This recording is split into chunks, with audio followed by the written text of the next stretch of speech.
Hey deep divers, make sure you hit that like button, subscribe to the channel, and click that bell icon so you don't miss out on future dives. Ready for another deep dive? Today we're plunging headfirst into the fascinating world of India-UK relations, Oh, yeah. a topic that's a MS for UPSC aspirants. A real eye-opener for students, and just plain interesting for anyone who wants to understand how the world works. Absolutely. Think of it like this. India and the UK are like two seasoned dancers on the world stage, Uh-huh. sometimes waltzing in sync, sometimes stepping on each other's toes, but always captivating the audience. What's fascinating about this dance is that it's been going on for centuries. Hmm. It's a relationship rooted in history, but one that's constantly evolving, especially with the recent twist of Brexit. Brexit. It's the elephant in the room, the plot twist that nobody saw coming. But before we jump into that drama, let's rewind a bit and lay the groundwork. Right. We've got to understand the historical context, the key players, and the foundation of this strategic partnership, right? Absolutely. The India-UK relationship was formally upgraded to a strategic partnership back in 2004. Since then, it's been a whirlwind of high-level visits, agreements, and collaborations. Now, for those of you prepping for competitive exams, pay close attention here. This is where you can score some serious points. Understanding the timeline and the key milestones in this relationship is essential for acing those international relations questions. Right on. And speaking of key milestones, remember Prime Minister Modi's visit to the UK in 2015? It was a massive event with deals worth billions being signed. And then former UK PM Theresa May's visit to India in 2016 further solidified the partnership. These high-profile visits aren't just for show. They're a sign of how seriously both countries take this relationship. Exactly. And it's not just about diplomatic handshakes. The India-UK relationship has a serious economic punch. India is actually the third largest foreign investor in the UK. Think Right. about that. India invests more in the UK than most European countries do. That gives them some serious leverage, especially in a post-Brexit world. Whoa, that's a game changer. Yeah. So it's not just about historical ties, it's about cold, hard cash. But how does all this investment actually happen? Isn't there a ton of red tape involved? Well, that's where JD2 comes in, the Joint Economic and Trade Committee. It's like the referee of the India-UK economic game, making sure the playing field is level and that both sides are benefiting. Think of them as the diplomats who smooth out the wrinkles in trade agreements and make sure businesses can operate smoothly. They've even stepped in to resolve tricky situations like when Wait, hold on. Don't leave us hanging. What kind of tricky situations? Spill the tea. Well, there was this instance a few years back where a major Indian tech company was facing bureaucratic hurdles in setting up shop in the UK. JTCO swooped in, negotiated with both governments, and found a solution that worked for everyone. It's a testament to how effective this committee can be in fostering economic cooperation. Okay, so JTCO is like the behind-the-scenes hero of this economic partnership, making sure everything runs smoothly. But here's where it gets really interesting for me. We're talking about rupee-denominated bonds being issued in London, like Indian currency being used for major financial transactions in the heart of the UK. That's a sign of deep integration, wouldn't you say? Absolutely. Over $3.5 billion of these bonds have been issued since 2016.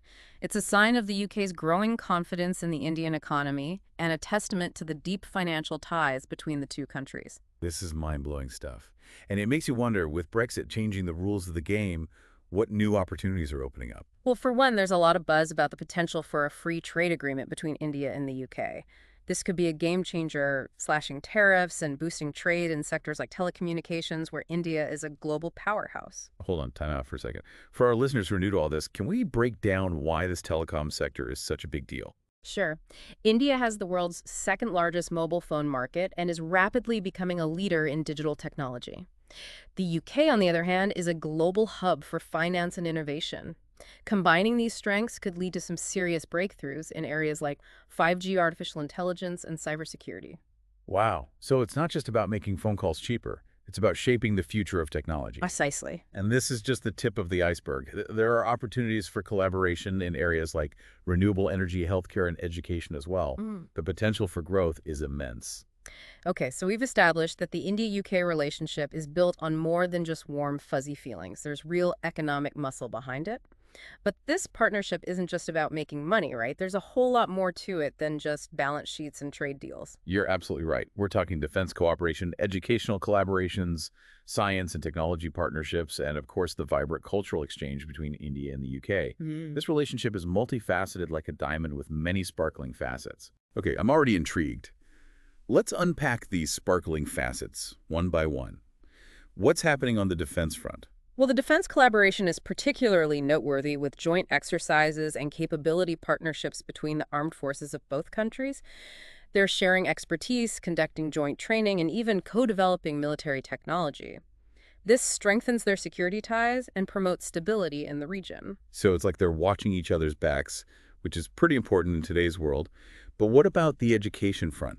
Are they just exchanging textbooks, or is there something more substantial happening? It's way more than just textbooks. We're talking about initiatives like the India-UK Education Forum and the UK-India Education and Research Initiative. These programs are fostering collaboration between some of the world's top universities, creating opportunities for student exchanges, joint research projects, and faculty collaborations. So it's about building bridges between the best and brightest minds in both countries. Ew. I love it. It's like they're creating a global network of future leaders and innovators. Exactly. And this focus on education isn't just about academic excellence. It's about fostering cultural understanding and building lasting people-to-people ties.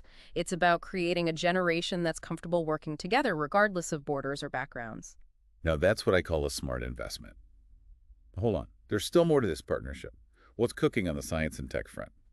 Well, there's a lot of excitement around the India-UK Clean Energy R&D Center, which is working on developing innovative solutions to combat climate change. And then there are joint research programs on antimicrobial resistance, a growing global threat. Wow, so they're tackling some of the world's biggest challenges together. That's what I call a true partnership. But let's be real, no relationship is perfect. Right. There's going to be some drama, some tension, some challenges that these two dance partners have to navigate. Oh, absolutely. There are definitely some bumps in the road. And a lot of it has to do with Brexit, the elephant in the room that we keep coming back to. It's created a whole new set of challenges and opportunities that both countries are still trying to figure out. Okay, let's talk Brexit. But first, a quick recap for our listeners who might be tuning in for the first time. What exactly is Brexit, and why is it such a big deal for the India-UK relationship? In a nutshell, Brexit refers to the UK's decision to leave the European Union. This has major implications for trade immigration and the UK's overall relationship with the rest of the world, including India. So it's like the UK decided to go solo, and now they're trying to figure out how to dance with new partners, including India. But why is this such a big deal for India specifically? Well, for starters, the UK is home to a large and influential Indian diaspora. We're talking about over 1.5 million people of Indian origin who contribute significantly to the British economy and society. That's a massive community. It's like having a mini India right in the heart of the UK. But how has Brexit affected them? There are concerns about stricter immigration policies making it harder for Indians to live and work in the UK. There's also uncertainty about the future of trade between the two countries. So it's like a cloud of uncertainty hanging over the relationship. But hasn't Brexit also opened up some new possibilities? Absolutely. The UK is now free to negotiate its own trade deals, and India is seen as a priority partner. There's a lot of talk about a potential free trade agreement that could boost bilateral trade significantly. So it's like a double-edged sword, challenges and opportunities all rolled into one. But let's be honest, there's got to be some friction, some points of contention in this relationship, right? Of course, no relationship is without its challenges, and in the case of India and the UK, one of the biggest sticking points is the issue of illegal immigration. Okay, this sounds juicy. Give us the lowdown. The UK has been putting pressure on India to take back Indian citizens who are living in the UK illegally. This has become a major point of tension in the relationship, with both sides accusing the other of not doing enough. So it's a delicate balancing act. On the one hand, you have the UK trying to control its borders, and on the other, you have India trying to protect the rights of its citizens. Talk about a diplomatic tightrope. Exactly. And this issue highlights the need for greater cooperation and understanding between the two countries. They need to find a way to work together to address this challenge without jeopardizing their broader relationship. So it sounds like Brexit has thrown a wrench into the works, creating both opportunities and challenges for the India-UK relationship. But amidst all this uncertainty, is there still a sense of optimism about the future? Absolutely. Both countries recognize the strategic importance of this relationship. They're working to strengthen ties in areas like defense technology and education. They're also exploring new avenues for economic cooperation, such as the potential free trade agreement. So it's like they're determined to make this partnership work despite the hurdles. But what about the bigger picture? Where does this relationship fit into the global landscape? Well, the India-UK partnership is becoming increasingly important in the context of a changing world order. With the rise of China and the shifting balance of power, both India and the UK are looking for reliable partners. They see each other as key players in promoting democracy, free trade, and a rules-based international system. So it's not just about bilateral ties. It's about shaping the future of global governance. Exactly. And this is where things get really interesting. We're talking about collaboration on issues like climate change, terrorism, and cybersecurity. We're talking about joint efforts to reform international institutions like the United Nations. We're talking about a partnership that has the potential to make a real difference in the world. Wow, this is getting me fired up. It sounds like the India-UK relationship is more than just a partnership. It's a force to be reckoned with. But let's not get ahead of ourselves. We still need to unpack some of the challenges that lie ahead. And for that, we'll need to dive even deeper in our next segment. Stay tuned, folks. The best is yet to come. You got it. All right. Welcome back, Deep Divers. We're picking up right where we left off, exploring the fascinating and sometimes bumpy road of India-UK relations. You know, it's funny. Before diving into this, I thought it was all about history textbooks and royal visits. But this economic angle, especially with Brexit looming, makes it way more exciting. It's like watching a high-stakes poker game. Each side has its cards, its strengths, its weaknesses, and Brexit has definitely reshuffled the deck. Okay, so for our listeners who might be thinking, why should I care about two countries on opposite sides of the world? What's the big deal about the India-UK partnership? Well, on a global level, think of it this way. If the world's a stage, these are two of the loudest voices in the room. They're both democracies, both economic powerhouses, and they've got a lot of influence on how things play out. Especially for India, right? They're aiming for a bigger role on the world stage, and having the UK in their corner is huge. Exactly. The UK is a permanent member of the UN Security Council. They've got that veto power. They're a leading voice in the Commonwealth, Indy. They're a major player in international finance. Having their support is like having a VIP pass to global decision-making. And for the UK, they're navigating this whole post-Brexit world, trying to find their footing. India is a massive market, a source of talent, and a strategic partner in a region that's only getting more important. It's a classic win-win. Both countries have a lot to gain from a strong partnership, and they know it. But it's not just about politics and economics, right? Yeah. We talked about that vibrant Indian diaspora in the UK. They're a bridge between the two cultures, and they bring a whole different dimension to this relationship. Absolutely. That diaspora is over 1.5 million strong. They're doctors, lawyers, entrepreneurs, artists contributing to every facet of British life, and they contribute a whopping 6% to the UK's GDP.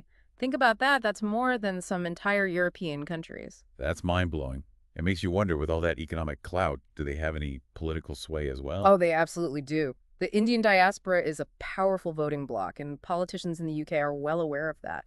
They've got to pay attention to the concerns of this community, especially when it comes to things like immigration policy. So it's not just about governments talking to governments. It's about people, culture, families, all woven together. It has a whole air of complexity, but also richness to this partnership. And let's not forget the historical connections. The UK's influence on India is still felt today, from their legal system to their education system, even their love of cricket. Speaking of cricket, I read somewhere that during Prime Minister Modi's visit to the UK, they even played a friendly match together. It's like, even in diplomacy, you got to have some fun. That's a great example of how this partnership goes beyond just formal agreements. It's about shared passions, cultural exchange, building those personal connections that make diplomacy more than just stiff handshake. Okay, so we've painted this picture of shared interests, economic benefits, cultural ties. But let's get real for a second. What are the thorns on this rose? What are the challenges that make this partnership a tough dance to choreograph? Well, as we've mentioned, Brexit is the big one. It's created uncertainty, especially for the Indian diaspora. There are concerns about visas, work permits, even the feeling of welcome in a post-Brexit UK. And from the UK side, they're trying to control immigration, strike new trade deals, basically redefine their place in the world. That's got to create some tension. Exactly. And then there's the issue of illegal immigration, which has become a real sticking point. The UK wants India to take back its citizens who are living there illegally, and that's causing some diplomatic friction. It's like walking a tightrope. Yeah. You got to keep the partnership strong, but also address these tough issues. Not an easy task. And let's not forget the differences in perspectives. India, with its history of colonialism, sometimes views the UK through a different lens. There's a need for sensitivity for understanding those historical wounds if you really want to build trust.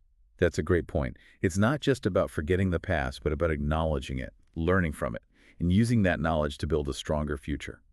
Which brings us to the million-dollar question. Where do we go from here? What does the future hold for the India-UK relationship?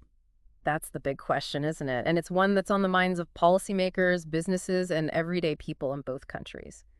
The good news is, despite the challenges, there's a shared recognition that this partnership is too important to let slip away.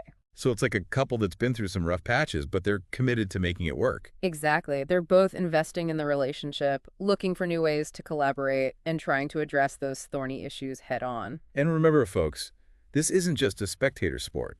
We're all part of this global dance in some way. Whether you're a student, a business owner, or just someone who cares about the world, understanding these dynamics gives you a better sense of how things work. Absolutely. And for our UPSC aspirants, this is Goal LD. Understanding the nuances of bilateral relationships like this is key to acing those international relations questions. So take notes, pay attention to the key takeaways, and don't be afraid to dive deep into the details. All right, folks, we've covered a lot of ground, but we're not done yet. In our final segment, we'll zoom in on some specific areas where the India-UK partnership is really making waves, and trust me, you won't want to miss it. All right, deep divers, we're back for the final lap of our exploration into India-UK relations. It's been a wild ride, hasn't it? From historic partnerships to Brexit bombshells, we've covered a lot of ground. And we've seen how this relationship isn't just some dusty chapter in a history book. Right. It's a living, breathing thing, constantly evolving and impacting the world around us. Exactly. So before we wrap things up, let's zoom in on a few specific areas where this partnership is really shining, kind of like spotlighting the best dance moves in this whole choreography. Sounds good to me. Where should we start? Well, we talked about the economic side, but let's get specific. What are some sectors where India and the UK are really teaming up to make magic happen? One area that's really buzzing is technology. Think artificial intelligence, 5G cybersecurity, all those cutting-edge fields where both countries have a lot to offer. Right. India's got this young tech-savvy workforce, and the UK's got the research, the infrastructure, the global connections. It's a match made in digital heaven. And they're not just talking about it, they're actually doing it. There are joint ventures, research partnerships, even startup incubators where Indian and British entrepreneurs are working side by side. So it's like they're creating this whole ecosystem for innovation, where ideas can flow freely and new technologies can blossom. And don't forget fintech financial technology. Oh, yeah. London's a global financial hub, and India's leading the way in mobile payments and digital banking. They're sharing expertise, developing new platforms, and basically revolutionizing how we handle money. Okay, so that's the tech side. But what about something a little more down to earth? What about clean energy, for example? That's another area where the partnership is really taking off. Okay. Both countries are committed to tackling climate change, and they're working together to develop and deploy renewable energy solutions. Right. India's got ambitious solar energy goals, and the UK is a leader in wind power technology. Sharing those resources and knowledge is a win-win for everyone, including the planet. And let's not forget healthcare. India is a major player in pharmaceuticals, producing affordable medicines for the world. The UK's got cutting-edge research and clinical trials.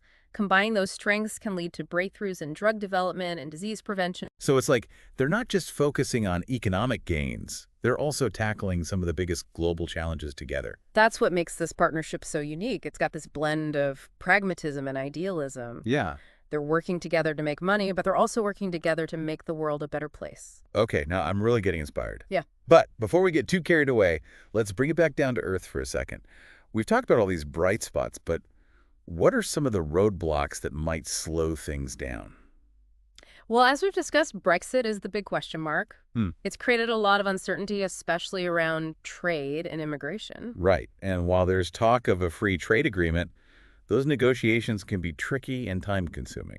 And let's not forget the political landscape in both countries. Governments change, priorities shift, and that can impact the momentum of the relationship. That's true for any partnership, though. It's like a Okay. dance. You got to adjust to your partner's steps, Yeah. be flexible, and be ready for the music to change. Exactly. And speaking of adjusting, both India and the UK need to be mindful of the changing global dynamics. The rise of China, for example, is a factor they can't ignore. It's like a new dancer has entered the ballroom and everyone's trying to figure out how they fit into the choreography. And that's where the India-UK partnership can really shine. By working together, they can leverage their strengths, navigate those geopolitical shifts, and create a more stable and prosperous world. Okay. I'm sensing a lot of optimism here. So let's end on a high note. If you could sum up the future of this relationship in one sentence, what would it be? The India-UK partnership is a dance with a long history, a few missteps along the way, but ultimately a potential to create something truly beautiful. I love that. It's about embracing the challenges, learning from the past, and constantly evolving to create something stronger, something brighter, something that benefits not just these two countries, but the whole world. And for all you deep divers out there, especially those prepping for the UPSC, remember, understanding these global dynamics is crucial. It's not just about memorizing facts, it's about seeing the bigger picture, the interconnectedness of it all. Exactly. So keep exploring, keep asking questions, and keep diving deep into the world around you. And a huge thanks to all of you for joining us on this incredible journey. Don't forget to like, subscribe, and hit that notification bell so you don't miss out on future deep dives. Until next time, stay curious.